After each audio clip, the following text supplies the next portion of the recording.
The message warned me not to answer the knock. I answered it anyway. I told myself it was fear talking, just my imagination running wild after a long week. No one was there.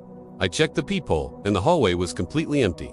I even pulled up the building's security camera feed on my phone. Nothing. Just a flickering fluorescent light and the usual silence of a Tuesday night. So when the knocking came again, louder this time, a frantic, desperate pounding that seemed to shake the entire apartment. I opened the door. It felt like the only way to prove to myself that I was being ridiculous, that there was nothing to be afraid of. A simple, logical explanation for everything. That's what I kept telling myself, right up until the moment my hand turned the deadbolt. I wish I could go back and tell myself how wrong I was.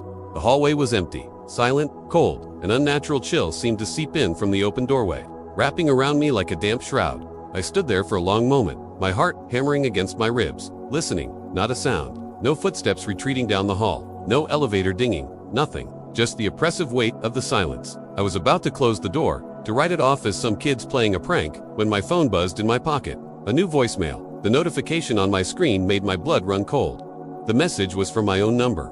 How was that even possible? My fingers trembled as I tapped the play button, pressing the phone to my ear. The voice that came through the speaker was mine, but it wasn't. It was strained, panicked, and filled with a terror I had never felt before. It said, "I told you not to open it. Now it knows where you are." The message ended abruptly, leaving me in a chilling silence broken only by the sound of my own ragged breathing. I slammed the door shut and fumbled with the locks, my mind racing. What did that mean? Who was that? It was my voice. I was sure of it. A perfect imitation.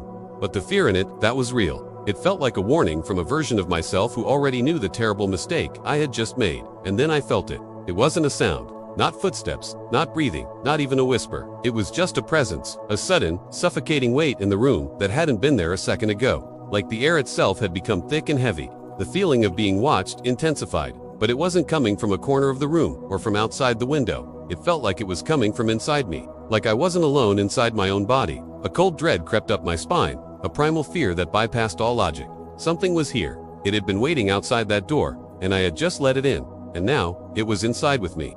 I stumbled backward into the bathroom, my hands shaking as I reached for the light switch. I needed to see my reflection. I needed to prove to myself that I was still me. The fluorescent light hummed to life, bathing the small room in a stark, unforgiving glare. I stared into the mirror, my own terrified face staring back. Everything looked normal. My eyes, wide with fear, my skin pale, my hair, a mess. Relief began to wash over me, a fragile, fleeting thing. It was just my imagination. It had to be.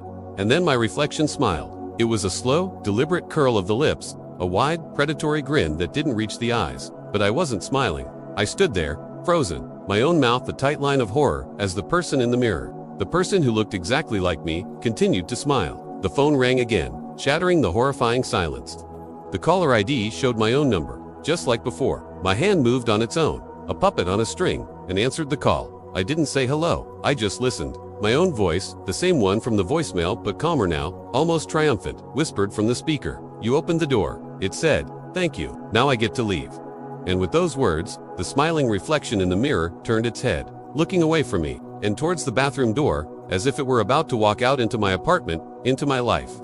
The feeling of the other presence inside me vanished, replaced by a hollow, terrifying emptiness. It wasn't with me anymore. It was in the mirror, and it was about to be free. I woke up the next morning on my bed. Same sheets, same morning light filtering through the blinds, same phone on the nightstand. I couldn't remember falling asleep. The whole night felt like a terrible, vivid nightmare. The knocking, the voicemail, the reflection. It had to be a dream. I slowly got up, my body feeling strangely light, almost disconnected. I walked into the kitchen where my family was already having breakfast. My mom looked up, a smile on her face, but it froze the moment she saw me. My dad lowered his newspaper. They both just stared, their expressions shifting from recognition to confusion, and then to a deep, unsettling fear. They stepped back, away from me, and then my mom's voice, trembling, asked the question that made my new reality crash down around me. "Who are you?" Maybe the knock wasn't trying to get in. Maybe it was trying to get out.